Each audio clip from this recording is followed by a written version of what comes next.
Hey, what's going on everybody? This is Noble, and today I'm going to be sharing with you my Burning Abyss deck profile. So the Burning Abyss got a lot of help with the recent ban list, and considering I haven't even done a Burning Abyss profile yet, I was like, now is definitely the time to do one. But real quick, before we get into this, I do want to show off this new mat I got from Pale Mega Mats. This is Chaos Creator, Thunder Dragon, Titan, and then over here is Chaos Dragon Levianeer. Can't see him too well. And I also got a really cool Field Center in Dark Lord Morningstar as well. Looks absolutely gorgeous. If you want a mat like this or any type of custom map or a Field Center, you can go over and find them on Instagram or Facebook at Pale Mega Mats, and you can tell them at checkout you want to use my code NobleChaos10. It gives you 10% off your entire order, and it helps out the channel, which is a win-win actually.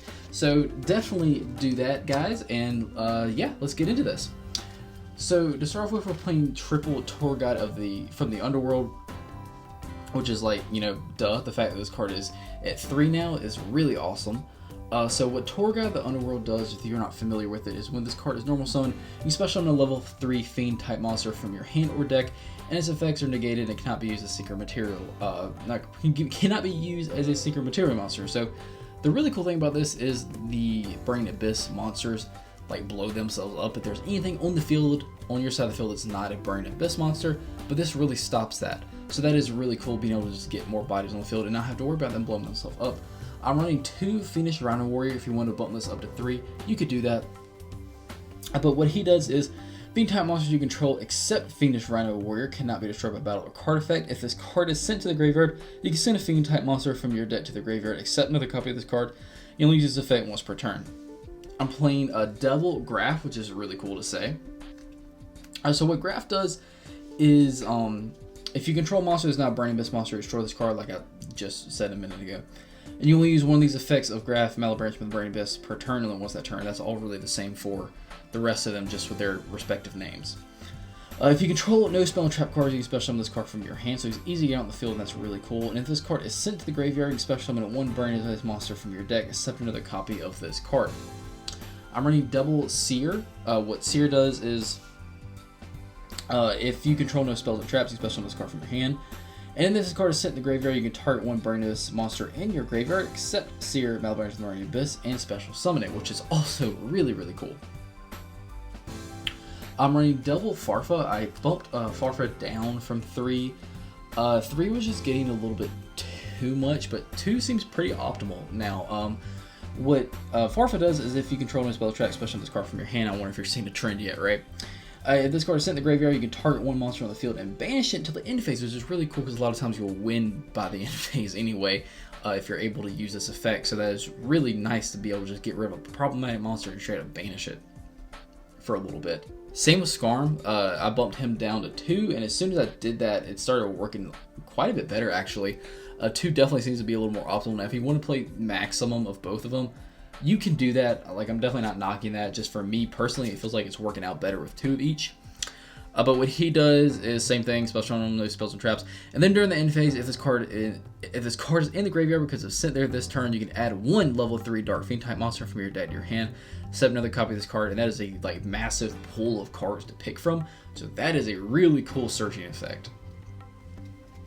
I'm also playing a double loot. I can never say it. Libic, excuse me. I think it's Lydic all the time, but it's Lubic. What this one does, if this card is sent to the graveyard, you can special summon a level 3 Dark Fiend type monster from your hand, but its effects are negated. Which also, if it's a Burning Abyss monster, that means it stays on the field if you have something on the field that's not Tour Guide of the Underworld or something like that. So that is really nice as well. I'm playing one Barbar. What he does is he basically can burn, and sometimes that's all you really need. And then Alec, I don't really play Alec as much as I thought I would. But what he does, if this card is sent in the graveyard, you can target a face-up monster on the field and negate its effects to the end of this turn, which is really cool.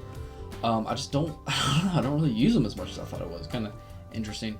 I'm also running one King Backjack. I would definitely be playing 2 of this so I could find my second copy. And then I'm also playing 2 Psychic Wheel Leader, I believe is how you say it. I would get rid of one of these for the second copy. Again, if I could find it. And then for the disruption stuff, I'm running triple Effect Veiler. Effect Veiler is just really cool. If you wanted to swap this out for Ghost Ogre or something like that, you could do that. That'd be absolutely no problem. And then also triple Ash as well, because Ash is just really, really good no matter really what deck you're playing. That's it for the monsters, guys. Let's get into the spells, which I do not play hardly any spells. But I'm playing double droplets and then also double talents. I would play a play set of droplets if I had it. I actually pulled all of these. I haven't ordered, and I don't really want to order another droplets right now, so I'm just running like 2 and 2. I would get rid of the tactics and then just play a play set of droplets personally. But I also know that's really expensive, so you don't want to play these. That's fine. You can substitute it for something else. And then speaking of more expensive cards as well, triple Imperm. Imperm is just really, really good. It's sad to say that this card, like, if you don't have this card, you're at a disadvantage. Unfortunately, that's a true statement. And I do know this is an expensive card, and there are substitutes for it. But just Imperm is just super versatile and just really, really helpful. Again, if you don't have this, it's not like you can't play this deck or any other deck in a competitive nature. It just might not be quite as effective. But also running triple Lost Wind. I forgot about Lost Wind for a while, but I really, really like this card. Lost Wind is really cool. It targets a face-up special summon monster on the field and negates its effects, and its original attack is cut in half, and that's a permanent effect as well. As long as it's on the field, it keeps that. Then if a monster is special summoned from your opponent's extra deck while this card's in your graveyard, except during the damage step, you can straight up set this card back, but you banish it again when it leaves the field. So you literally get 2 uses out of this card for 1. It's really cool. It just turns whatever your opponent summons into a normal monster with its attack half. So like, it's pretty useless, which is really cool. Also playing triple Trap Trick as well, because I play a little more traps in this deck, and just being able to see them quickly is nice. I'm also running double Ice Dragon's Prison.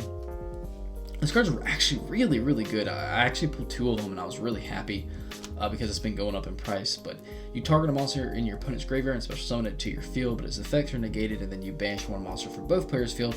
They have the same type as each other, and you can only activate 1 Ice Dragon's Prison per turn. And then for the last card, I'm playing 1 Fire Lake. I actually really like the Fire Lake. I know a lot of people don't play this card, but I actually really like this card. You send 2 face-up Burning Abyss monsters, you control the graveyard, they target up 3 cards on the field and destroy those targets. And then, yeah, you don't really want to get rid of your cards like that, right? But the thing is, in Yu-Gi-Oh, things don't go ideally a lot, so your opponent's going to have interruptions and stuff, and just being able to, like, chain this card to an interruption they have and then go ahead and get rid of the monsters that they were going to get rid of anyway, but doing so disrupting your opponent's board instead, that's really cool. This is like a little tech thing I like playing. If you don't want to play this, that's fine. You don't have to play Fire Lake, but I like Fire Lake. I think it's funny, just hindering my opponent's board off this card because they don't really ever expect it. But yeah, so that is it for the main deck, guys. Let's get into the extra deck. So for the extra, we're playing 1 Beatrice, Lady of the Eternal. So what this one does is 2 level 6 monsters. You can also exceed summon this card by sending a Burning Abyss monster from your hand to the graveyard and then using a Dante monster you control as material. And the material from that card is sent over to this card as well.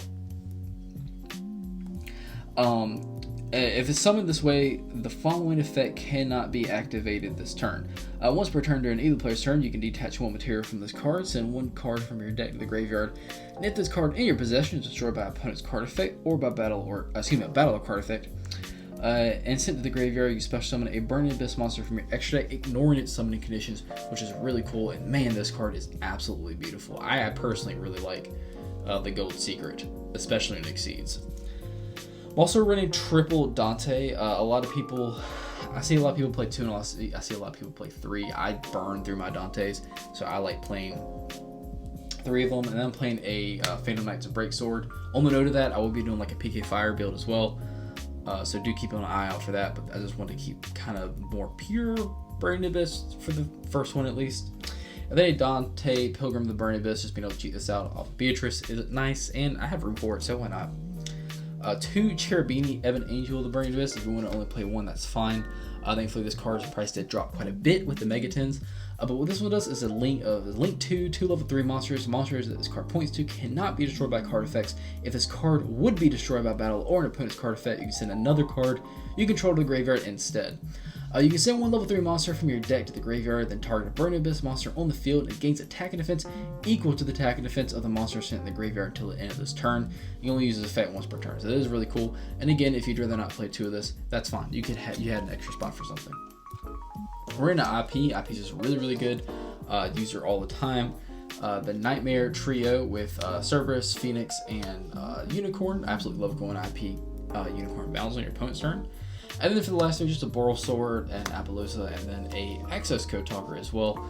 I do know Access Code is stupid expensive, so you're ready to, like, you know, swap him out for maybe a Borload or possibly a Avermax. That's fine, because Avermax is way more cheaper than Access Code. Like, Access Code is really powerful. If you have them, I do recommend him using them, but you can absolutely play this deck without Access Code. This is not a prerequisite for playing Burning Abyss whatsoever.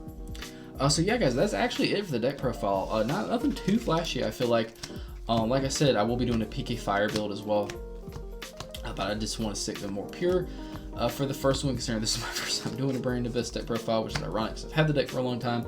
Just kept forgetting about it, but I do hope you enjoyed it. If you're here and you haven't already done so, go ahead and subscribe. I would absolutely love that. Hit the bell so you become a part of the notification team, so you don't miss anything that goes on this channel, and give this video a thumbs up if you liked it, because that allows my videos to circulate around YouTube a little bit more. You guys have been doing that. Myself have been popping up a whole lot more lately. People messaging me left and right saying, hey man, I've been seeing your stuff a lot more lately. It's literally all thanks to you guys, and I greatly appreciate it. Thank you so much. And as always, guys, I'll see you in the next video.